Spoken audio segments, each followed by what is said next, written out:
There's something deeply disturbing about achieving everything you've always wanted and still feeling like nothing has changed inside. You look around, see the accumulated achievements, the goals crossed off the list, and instead of peace, what comes is an empty silence, a question that insists on having no answer. Maybe you've already noticed this. Maybe you're living exactly this right now, carrying a discomfort that no success can dissolve. Emil Cioran, the Romanian philosopher who transformed melancholy into art, knew exactly this, because he spent his life observing this human tragicomedy, this obsession of ours with believing that the next achievement will be different, that it will finally fill the hole we've been carrying since forever. The truth is that we grew up believing a very well-told lie. Since childhood, they taught you that life works like this. Each victory takes you one step closer to happiness. Each goal achieved fills a piece of the void. And when you finally get there, at the top of the mountain you chose to climb, everything will make sense. But nobody warned you that when you get there, what awaits you isn't a revelation, isn't peace, isn't fulfillment, but just the view of other mountains you haven't climbed yet, and a deep tiredness that no achievement can cure. You got the promotion, and 3 weeks later, you were already thinking about the next one. You bought the house, and within a few months, it became just the place where you sleep between one stressful day and another. You reached your follower goal and realized that it didn't change absolutely anything about your internal experience of existing. And then comes that strange feeling, that bitter taste of having been deceived, not by others, but by yourself, for having believed that external achievements could solve internal issues that never had anything to do with the world out there. Cioran had a brutal way of describing all this. For him, human ambition was a kind of cosmic tragicomedy, because we chase after goals knowing, deep down, that they won't save us. It's not that he was against ambition. It's not that he thought you should give up everything and become a hermit on the mountain. But he saw with an almost cruel clarity that we act as if our achievements matter immensely, while carrying this uncomfortable awareness that maybe none of this has any importance whatsoever. You know that guy who works 12 hours a day, who achieves, who produces, who accumulates accomplishments, but who has a melancholic look that no success can erase. That guy understood what Cioran already knew, that you can play society's game, can win all the stages, and still carry within yourself a sadness that has no name, a feeling that you're playing a role in a play that lost its meaning a long time ago. And maybe the most interesting thing in all this is realizing that this melancholy isn't a sign of failure, isn't depression that needs to be medicated, but a form of lucidity, a refusal by your soul to accept comforting lies about the nature of existence. Have you ever stopped to think that maybe the emptiness you feel after each achievement isn't a problem to be solved, but a truth to be recognized? We live in a culture that treats emptiness as if it were a disease, as if it were something abnormal that needs to be urgently filled with more work, more goals, more distractions. But Cioran understood that emptiness isn't the absence of something. Emptiness is the presence of a truth you're trying to ignore. That restlessness that comes after you achieve what you wanted, that boredom that appears in moments of pause, that feeling that something is missing even when you have everything. This isn't a character flaw. This isn't ingratitude. This is just your consciousness reminding you that you're a human being, living in an absurd universe where external achievements never had the power to touch the deepest dimension of who you are. And you know what's most interesting in all this?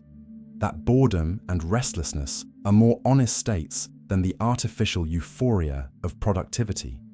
When you're bored, when you're restless, you're at least in contact with something real, something that wasn't manufactured by your packed schedule or your accumulated achievements. Cioran would despise this modern obsession of ours with always being busy, always optimistic, always moving, because all this rushing around is just a sophisticated way of running from the necessary confrontation with the absurdity of existence. The inconvenient truth is that we live in a world designed to keep us too distracted to feel. Each new goal functions as existential anesthesia. Each project is one more excuse not to stop and face the internal silence. You look at your life and see a completely packed schedule, stacked commitments, lined up objectives, and you feel productive, you feel important, you feel alive. But stop for a second and ask yourself, when was the last time you really stopped? When was the last time you were alone with your thoughts, without immediately grabbing your phone, without turning on the TV, without looking for something to do, something to achieve, something to fill the void? Cioran knew that a packed schedule isn't a sign of purpose, it's a sign of escape, because the real existential challenge isn't to achieve more, isn't to produce more, but to stop and face what remains. When you remove all the distractions, and what remains usually is scary, because what remains is yourself, without masks, without achievements to hide behind, without the illusion that you're going somewhere important. This culture of perpetual distraction keeps us always one step ahead of the void, always running, always producing, because stopping would mean having to admit that maybe we don't really know why we're doing all this. And then we arrive at the great modern absurdity, this sick obsession with personal development, this idea that you can optimize yourself into happiness. The discourse of personal progress has become an empty religion where you are simultaneously the believer and the God you need to worship. There are books teaching you to wake up earlier, courses promising you maximum productivity, coaches telling you that you need to evolve, grow, become the best version of yourself. And you buy all this, you believe, you make an effort, because the alternative would be admitting that maybe there isn't a final and perfect version of you waiting to be reached. Cioran would look at this entire self-development industry with a mix of contempt and compassion, because he knew that this logic is just emotional capitalism disguised as spirituality. They sell you the idea that you're an unfinished project, that you need to constantly perfect yourself, and you spend your entire life chasing an idealized version of yourself that never arrives, because it can't arrive, because the nature of this search is to be infinite. You optimize your morning routine and discover it's still not enough. You develop new habits and realize something's still missing. You read more books, take more courses, accumulate more knowledge, and the void continues there, unchanged, because it never had anything to do with your lack of optimization. There's a very specific loneliness that comes with empty achievements. It's not the loneliness of being physically alone, but that existential loneliness that's born when you realize you've achieved everything you thought you wanted and still feel completely disconnected from something essential. You're surrounded by people, you have relationships, you have recognition, but there's a part of you that nobody can touch, a dimension of your existence that remains isolated no matter how many people are around you or how many achievements you accumulate. Cioran perfectly captured this experience because he knew there are forms of loneliness that aren't solved with company, just as there are forms of emptiness that aren't filled with accomplishments. You can have everything society says should make you happy and still wake up in the middle of the night with inexplicable anguish, with the feeling that you're living someone else's life, playing a role that has nothing to do with who you really are. And maybe the scariest thing in all this is realizing that this loneliness isn't pathology, isn't something you can solve by going to therapy more often or achieving more objectives, but is simply the price of consciousness in a world that only values visible and measurable results. The big mistake we make isn't lack of achievements, but looking for meaning precisely where it never was and never will be. You seek meaning in your salary, in your position, in the size of your house, in the number of followers, in others' approval, and you get frustrated when you discover that none of this touches that deeper question that corrodes you inside. Cioran had a brutal clarity about this. He knew that meaning isn't something you conquer or build through effort. Either it's already present in some mysterious and rare way, or it simply isn't there and never will be. It's no use working more, earning more, achieving more, because you're looking for something where it can't exist. It's like trying to quench thirst by drinking sand. You can accumulate mountains of it, but the thirst continues, because sand was never water and never will be. And maybe true freedom begins when you stop demanding that external achievements deliver you something they never truly promised. Society promises, coaches promise, self-help books promise, but the achievement itself, the money itself, the success itself, they never promised anything.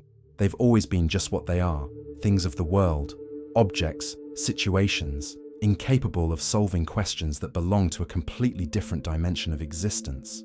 Now let me be very clear about something, because here we don't do that hypocritical theatre of pretending money doesn't matter. There's absolutely nothing wrong with wanting money, with seeking wealth, with desiring material comfort. These are legitimate and honest aspirations. Wanting a better life, wanting financial security, wanting to be able to provide good experiences for yourself and those you love, all this is completely valid, and there's nothing superficial about it. The problem isn't wanting money, the problem is believing that money, by itself, will fill that existential void you carry. Cioran wasn't an ascetic who despised comfort. He wasn't preaching voluntary poverty or material renunciation. He simply knew, with a clarity that hurts, that comfort is just comfort, that money is just money, and that neither has the power to answer the deepest questions that haunt us. You can and should seek a financially comfortable life if that's important to you, but do it with open eyes, knowing that you're seeking comfort and security, not a cure for the soul, not an answer to the absurd. Be honest with yourself. Seek money if you want money, but don't fool yourself thinking that when you get there, when you have the bank account you always dreamed of, that deep anguish will magically disappear. It won't, because it never had anything to do with how many zeros are in your account. And there's another thing we need to talk about. This fatigue you feel isn't just physical, it's spiritual. The constant demand for performance is exhausting you at a level that no gym and no weekend at the beach can solve. You need to perform at work, need to perform on anti-social media, need to perform in relationships. You even need to perform your emotions, showing that you're always fine, always evolving, always in control. Cioran would look at this era and see a grotesque circus where even your sadness needs to be optimized, where even your tiredness needs to be transformed into inspirational content about overcoming. You know that deep exhaustion you feel, that desire to simply stop pretending, to stop producing, to stop always being this edited version of yourself? That's not weakness. That's a healthy reaction from a psyche that's refusing to be transformed into a productive machine. Your tiredness is a signal. It's telling you that something is fundamentally wrong with this life model they sold you, where you need to always be on, always available, always performing. And maybe the most revolutionary act you can do today is simply stop trying to be productive for 5 minutes and feel, really feel, the weight of this exhaustion without immediately seeking a solution, without transforming this into one more self-improvement project. There's a cruel paradox in success that we rarely mention. Each achievement brings with it new obligations, new expectations, new pressures that imprison you in ways you couldn't predict when you were fighting to get there. You wanted the promotion and got it, but now you need to prove you deserve to stay there. Now you need to deliver even more. Now you have people watching, waiting, judging. You built an image of success, and now you're hostage to that image, because any failure, any moment of weakness, any admission that you also don't know what you're doing can destroy everything you built. Cioran would perfectly understand this trap, because the more you achieve, the more hostage you become to what you've achieved. Success creates a golden cage where you need to keep up appearances, need to sustain standards you yourself established, need to keep climbing because stopping or going back would be admitting failure.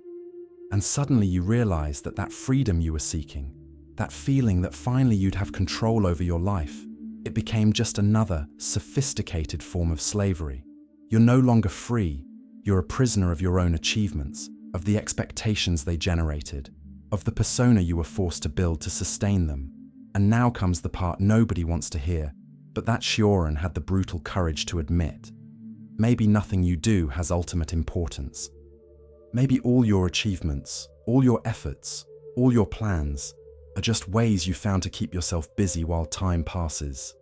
This might sound like the most depressing thing anyone could say, but for Cioran, this wasn't a depressing conclusion. It was liberating. Because only when you stop desperately seeking meaning, only when you accept that maybe there isn't a grand purpose waiting to be discovered, can you finally live with lightness. Think about it. If you don't need to justify your existence through achievements anymore, if you don't need to prove your worth through accomplishments anymore, if you can simply exist without this constant pressure to make everything mean something, how much weight do you take off your shoulders? There's a strange peace in accepting futility, because this acceptance frees you from the tyranny of having to transform every moment, every decision, every action into something transcendent. You can simply live, do things because you chose to do them, not because they'll take you somewhere important or transform you into someone special. The admission of futility isn't the end of life, it's the beginning of a more honest life. We live waiting for that magical moment where everything will finally make sense. You believe that when you get that specific thing, when you reach that particular goal, when you arrive at that point in life, everything will fall into place and you'll finally understand why you went through everything you went through. Cioran knew that moment never comes. Not because you're not trying hard enough, not because you're doing something wrong, but because that moment simply doesn't exist. It's a fantasy we create to make the difficult present bearable, a promise we make to ourselves that current suffering is worth it because there's something better waiting up ahead. But the truth is, you go from goal to goal believing the next one will be the definitive one, that the next one will finally bring that feeling of complete fulfillment, and each time you discover the feeling lasts a few days, maybe a few weeks, and then the void returns, repositioned one step ahead, waiting for you at the next objective. And you keep running, keep chasing, because the alternative would be to stop and admit that maybe you're waiting for something that will never happen. How much of your life are you going to spend waiting for the moment of fulfillment? How many real experiences are you going to sacrifice at the altar of this future promise that keeps moving away from you? This melancholy that accompanies you, even when you're achieving, even when you're winning, it's not a defect, it's a sign of depth. Cioran saw melancholy as a mark of souls that don't settle for easy answers, that can't simply accept the comforting lies that society offers.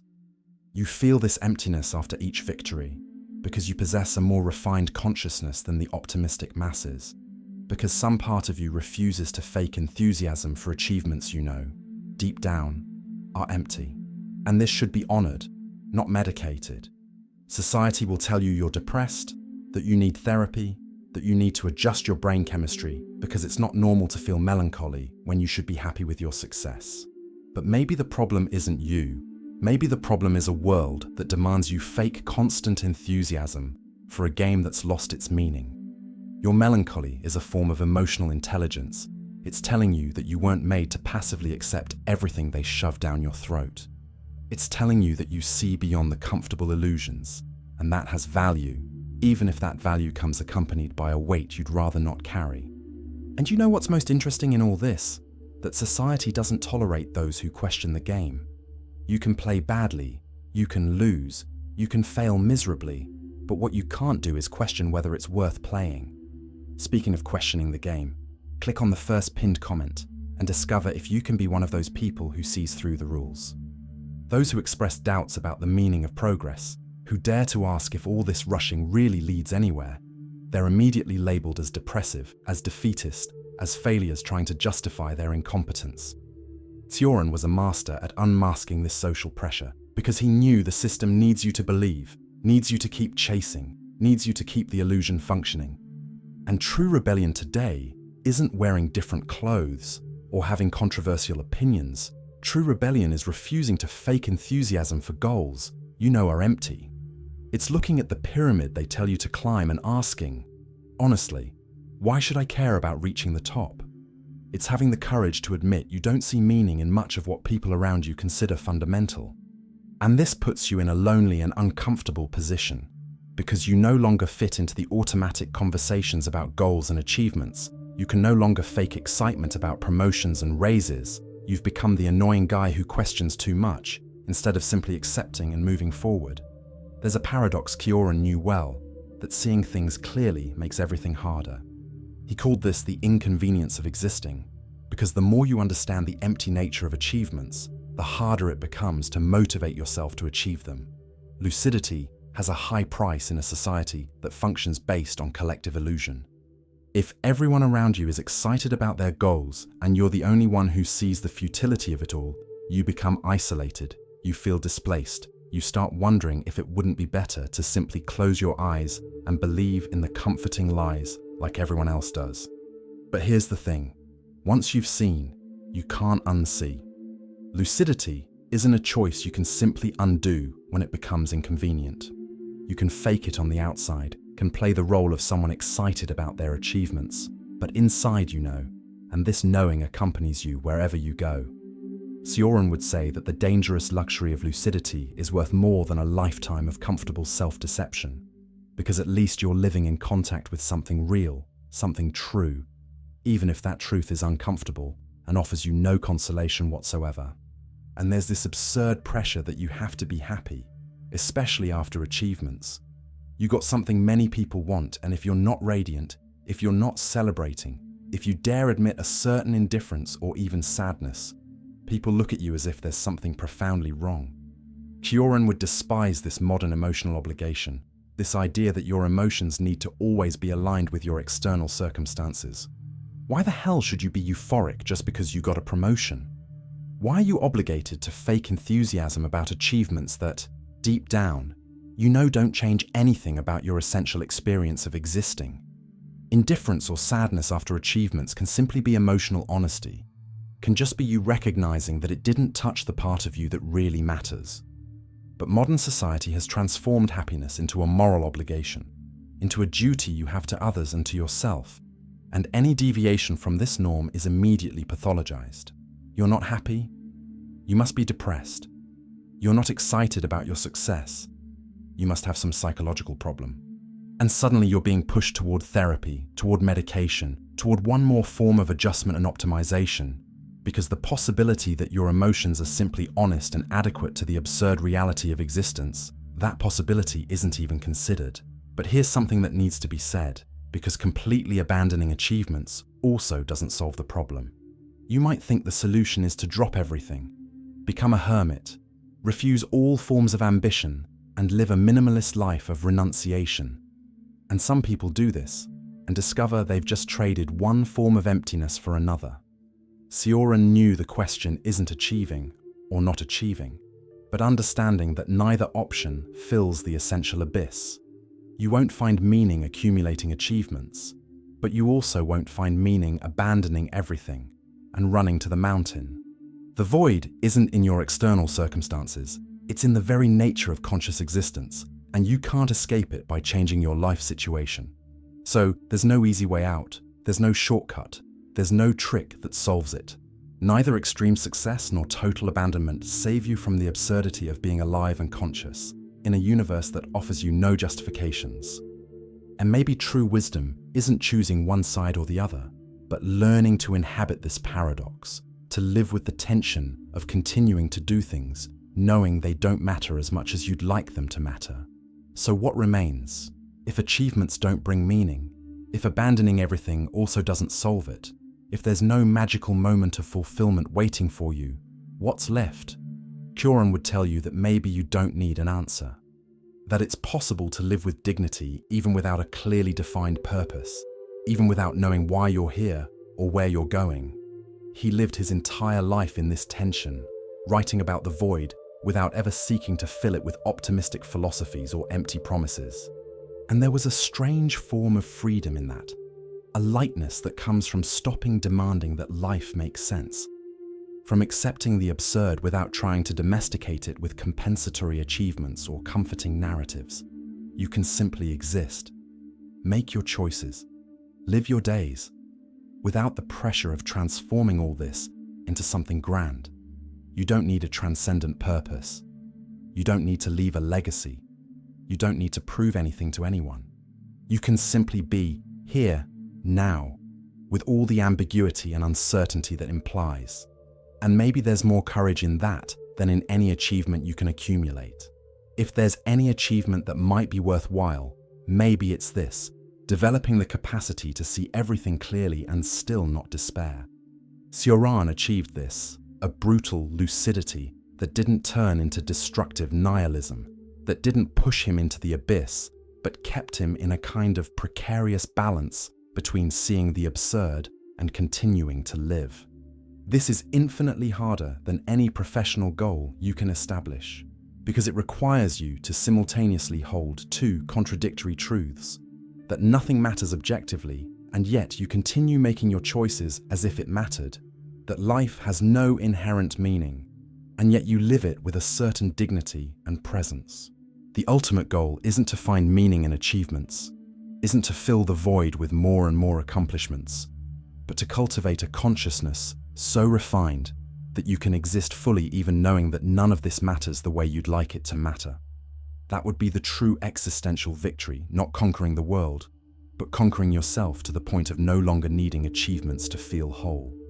And I know this sounds impossible. I know it sounds contradictory, but maybe that's exactly why it's worth trying. You know that feeling of being on autopilot. You wake up, go to work, fulfill your obligations, achieve your small daily victories, and at the end of the day, you realize you weren't really present in any moment. You were just executing, performing, fulfilling the script they taught you since childhood. And maybe the scariest thing in all this is realizing you can spend years, entire decades, living like this, accumulating achievements, while your soul remains completely absent. Cioran was horrified by this mechanization of existence, by this transformation of human beings into automatons who fulfill social protocols, without ever stopping to question why they're doing all this. And you've probably already felt this, that moment, when you stop in the middle of an important meeting, or in the middle of a celebration of your success, and think, who is this guy speaking with my voice, making my choices, living my life? There's a distance between you and your own existence that no achievement can eliminate, as if you were watching your life from afar instead of really living it. And there's another layer to all this that we need to recognize. This era of ours is obsessed with authenticity. Everyone talking about being true, about living your truth, about not wearing masks. But stop for a second and observe the absurdity of this. We live in the most performative era in human history, where every moment needs to be recorded, edited, posted, liked, where even your spontaneity needs to look spontaneous in the right way. You're constantly monitoring yourself, editing yourself, adjusting yourself for the invisible audience you carry in your head.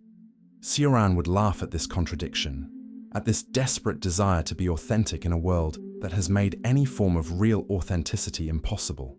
Because how are you going to be true when every aspect of your life is intertwined with expectations, with judgments, with the need to prove you're living well, achieving well, being well? You post a photo of your achievement, not because you're genuinely happy, but because not posting would be admitting that maybe that achievement didn't give you what you expected. You publicly celebrate your victories while privately carrying the feeling that none of it really matters. And nobody talks about this. Nobody admits this, because admitting would break the tacit social contract that we all need to pretend we're doing well, that our achievements mean something, that life is making sense. I'll tell you something you probably already know but don't want to admit. The more you have to lose, and this completely changes how you live. When you have nothing, you can risk, can fail, can experiment, because there's not much at stake.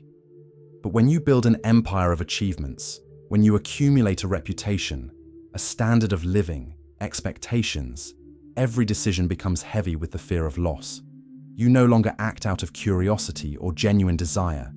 You act to protect what you already have, to keep things functioning, not to disappoint the people who now depend on the successful version of you. Cioran saw this as one of ambition's great ironies.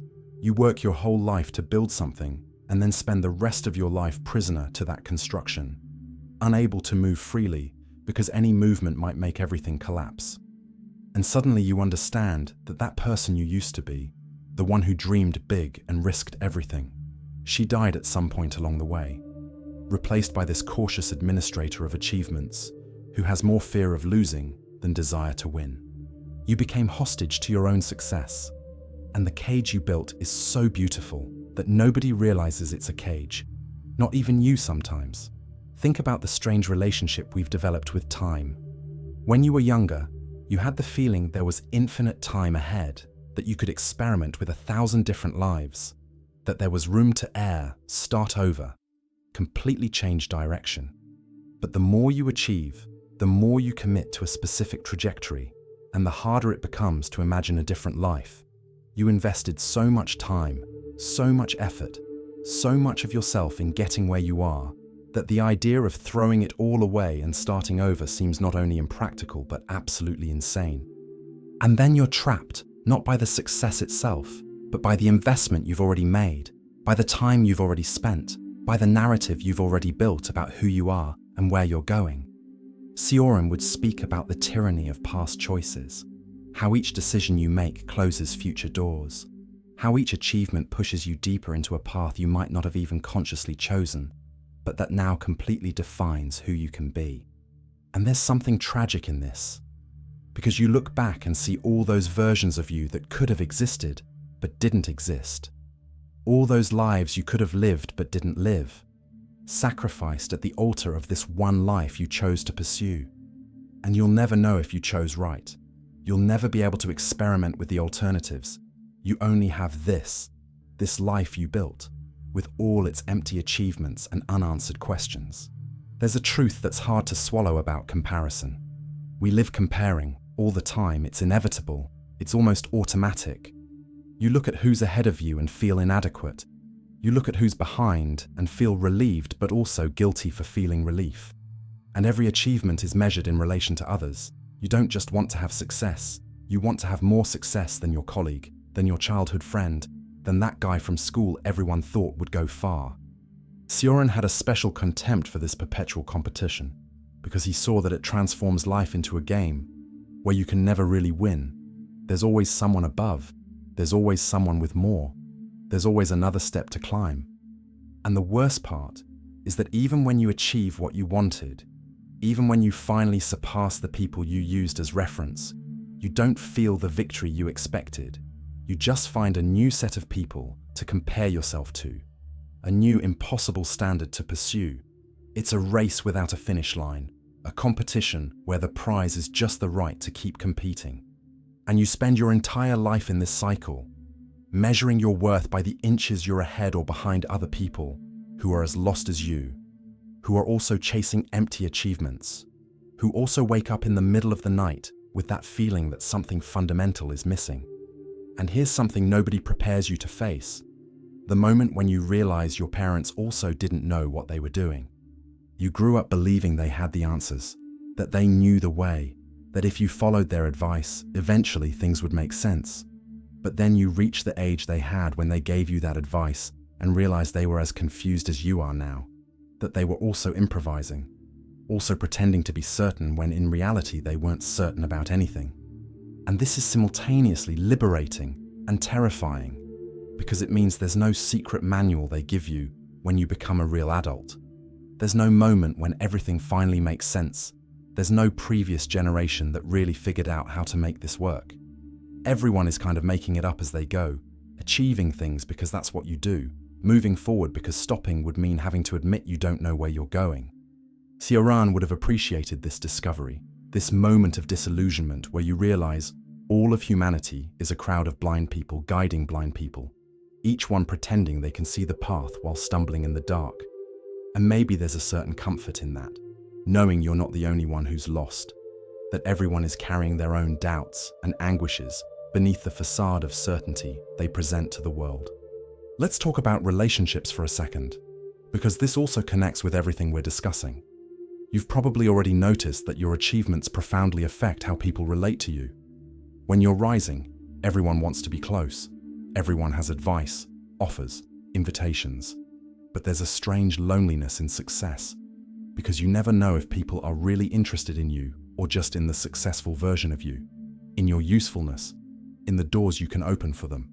Cioran wrote about the impossibility of genuine contact, about how every human relationship carries an inevitable dose of instrumental use, of interest masked as affection.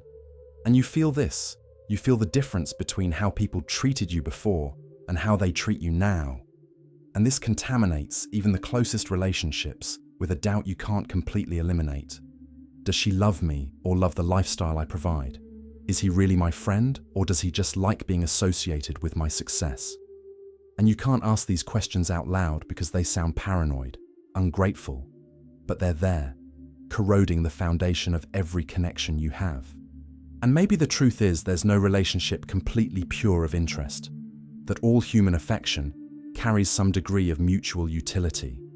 But knowing this doesn't make it easier to live with, doesn't dissolve that deep loneliness of never being sure if you matter for who you are or for what you've achieved. And there's the body, because we don't talk enough about how all this affects you physically. This constant stress of performing, of achieving, of maintaining, it doesn't stay just in your head, it settles in your body in ways you only notice when it's too late. That permanent tension in your shoulders, that headache that became your constant companion, that knot in your stomach that appears every time you think about work.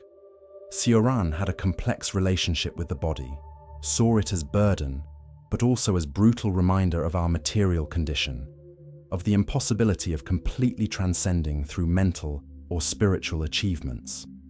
Your body anchors you in reality when your mind wants to escape to abstractions. It reminds you that you're not just your objectives and accomplishments, you're also this flesh that gets tired, that gets sick, that ages, that carries the marks of all the stress you've accumulated chasing things that didn't fulfill you. And maybe we should pay more attention to what the body is trying to tell us when it collapses, when it refuses, when it forces you to stop, because the mind still hasn't had the courage to do so. Your body is more honest than you. It doesn't accept the lies you tell yourself about being fine, about being in control, about all the achievements being worth the sacrifice. Have you noticed how the language we use to talk about life sounds more and more like business language? You invest in relationships, you optimize your routine, you maximize your potential, you manage your time, you measure your return on emotional investment. Everything became transaction, everything became calculation, everything needs to be efficient and productive. Cioran would be disgusted by this total commodification of existence, by this inability to simply be without transforming everything into an optimization project. You can no longer just sit and do nothing, because doing nothing is waste, is unproductive, is time that could be being used to achieve something. You can't have a hobby without eventually thinking about monetizing it or how it contributes to your personal growth. You can't have friends just for the company. You need them to be network, to be useful in some way for your objectives. Even your moments of rest need to be productive. It needs to be the right kind of rest that makes you more efficient afterward. And you completely lose yourself in this logic. You forget there's a way of living that isn't organized around achieving and producing, that there's a way of being in the world that doesn't transform every second into opportunity or waste. But how do you return to that when the entire system around you operates on this other logic? How do you stop measuring yourself when everyone around you is measuring, comparing, competing? There's something about aging in this culture of achievements that needs to be said. The older you get, the more you realize time is running out, and this should free you from small worries, should give you perspective, should make you focus on what really matters. But what happens is the opposite. You panic, you accelerate, you try to achieve more in less time because you see finitude approaching and don't want to die without having left your mark, without having proven your worth, without having accumulated enough. Cioran wrote extensively about old age and death, about how they should be liberating but generally are just one more source of anguish for souls that still haven't made peace with the essential futility of everything. You see people in their 50s, 60s, working with the same desperate intensity as those in their 30s, still chasing, still trying to prove something, still believing the next achievement will finally bring that peace all the others didn't bring. And there's something pathetic about this, not in the sense of ridiculous, but in the sense of tragic, because you see an entire life being spent on this fruitless search. And you know that even in the final days, this person will probably be thinking about what more they could have achieved, what was missing, what there wasn't time to do. Death should be the great leveler, the definitive proof that all achievements are equally empty before final annihilation. But we refuse to learn this lesson.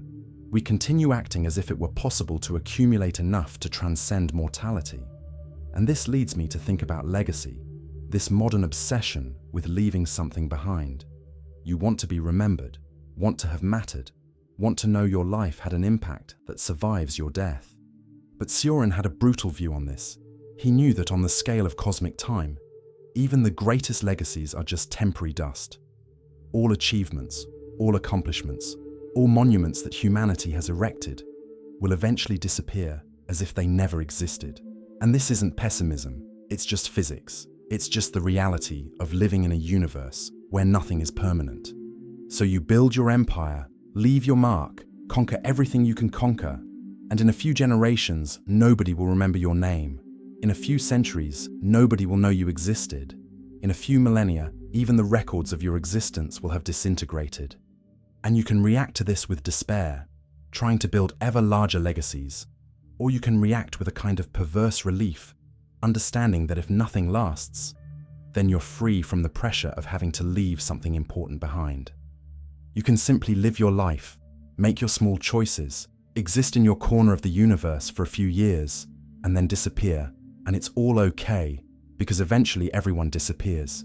Even those history considers important, even those whose achievements seemed monumental. You know what's most interesting about everything we're discussing? That even knowing all this, even agreeing intellectually with every point I've raised, you'll probably keep doing the same thing. You'll wake up tomorrow and chase your goals, you'll work on your achievements, you'll move forward as if nothing had changed. And there's nothing wrong with that. It's not hypocrisy, it's not weakness, it's just the human condition. Cioran knew this. He knew that knowing the truth doesn't free you from it, that you can have all the lucidity in the world and still be trapped in the same patterns, the same pursuits, the same voids. Consciousness doesn't save you, it just makes you suffer in a more articulated way. You start understanding why you're suffering, but you continue suffering the same way. And maybe there's even an additional layer of suffering in this, because now you suffer knowing your suffering is absurd, that you're pursuing things you yourself recognize as empty. But you can't stop, because stopping would mean having to face an even greater void, the void of not even having the distraction of achievements to fill your days. So where does this leave you? You finish this video with more questions than answers, with more restlessness than peace, and maybe that's exactly what should happen. Cioran wasn't in the business of offering consolation. He was in the business of telling uncomfortable truths that nobody else had the courage to say. And the uncomfortable truth here is that you'll probably spend your entire life in this tension between achieving and doubting, between seeking and giving up, between acting as if everything mattered and knowing nothing matters as much as you'd like. There's no clean resolution. There's no satisfying ending where everything falls into place. You don't need to solve this today. You don't need to have all the answers now. Maybe you'll spend your entire life in this tension, achieving things while knowing they don't complete you, seeking meaning where it isn't, carrying this restlessness that no success dissolves. And it's all okay. There's no rush. There's no obligation to reach a definitive conclusion. Cioran spent 84 years without solving anything, just observing, questioning, existing in contradiction. You can do the same. You can continue living, making your choices, achieving or not achieving, while carrying this uncomfortable awareness that maybe none of this matters as much as you'd like. And in this space, between knowing and not knowing, between acting and doubting, between achieving and giving up, maybe you'll find not an answer, but a way of existing that's honest enough to be worthwhile. If this video bothered you in some way, if it touched something you preferred to leave alone, leave here in the comments what you felt. Sometimes we need to know we're not alone in all this discomfort. Subscribe to the channel and leave that like, because there's much more difficult conversation coming, and you seem like the type of person who's not afraid to look at things for real.